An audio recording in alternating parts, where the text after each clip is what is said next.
When you hear the word flywheel, you might think of some heavy spinning disc buried deep inside your car's engine. And you'd be right. But what most people don't realize is just how important the flywheel really is. It's not just a random hunk of metal. This component plays a critical role in making your engine run smoothly, delivering power efficiently, and even helping you start the car. Without it, your driving experience would feel rough, unstable, and in some cases, your car might not even move. So today, let's break down what a flywheel is, how it works, and why it matters so much for your engine. At its most basic level, a flywheel is a large, heavy, circular metal disc that's attached to the rear end of your engine's crankshaft. Now, the engine itself doesn't produce power in a smooth, continuous flow.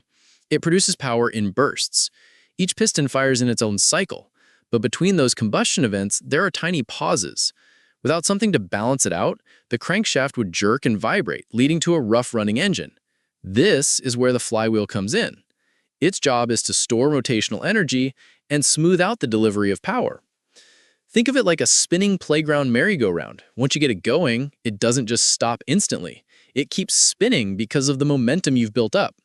That's exactly what the flywheel does for your engine.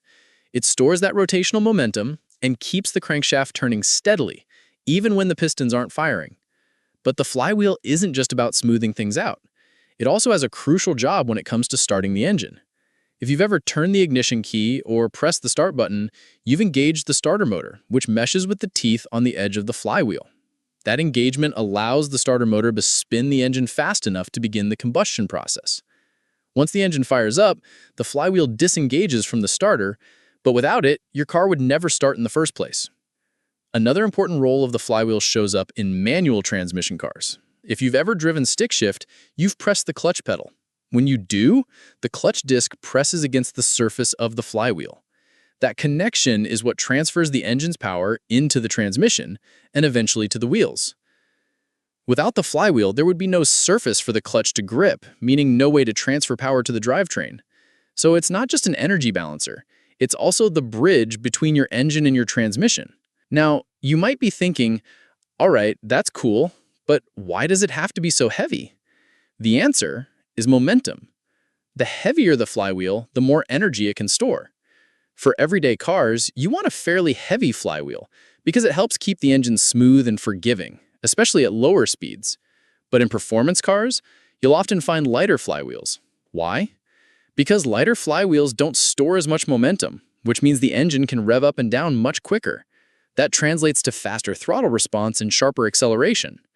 The trade-off is that the ride can feel a bit rougher, especially at idle, because the engine doesn't have as much stored energy to keep it balanced. Let's also talk about dual-mass flywheels. Many modern cars, especially those with powerful diesel engines, use them to reduce vibrations even further. Instead of a single solid disc, the flywheel is split into two sections, with springs and dampers in between. This design helps absorb more of the harsh vibrations from the engine before they ever reach the transmission. It makes the drive smoother, reduces noise, and helps protect the transmission from wear. The downside? They're more expensive and can wear out over time, leading to costly replacements. Now, before we go deeper, quick question. Are you enjoying these kinds of breakdowns? If you are, don't forget to hit that like button and subscribe. It helps me out, and make sure you don't miss the next time we dive into another key car component. All right, let's keep going. Another area where flywheels shine is fuel efficiency. Because they store energy, flywheels help maintain momentum, which means the engine doesn't have to work as hard to keep turning smoothly. This reduces wasted energy, making the car more efficient overall.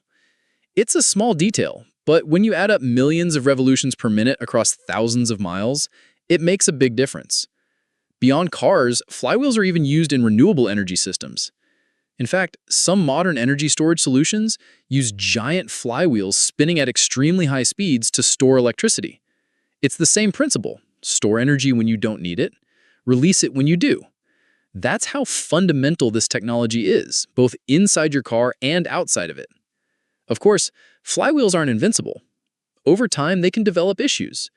If you've driven a manual car and noticed clutch slipping, difficulty shifting, or strange vibrations, the flywheel could be part of the problem. In particular, dual-mass flywheels can wear out faster since the springs and dampers inside them eventually break down. Replacing a flywheel isn't cheap. It usually requires removing the transmission, which means significant labor. But maintaining your clutch system properly and driving smoothly can help extend its life. At the end of the day, the flywheel is one of those hidden heroes of your car. It doesn't get the spotlight like the engine or the transmission, but without it, none of those systems would work as intended. It smooths out your power, helps you start the car, connects your engine to your transmission, improves fuel efficiency, and in some cases, even makes the drive more comfortable.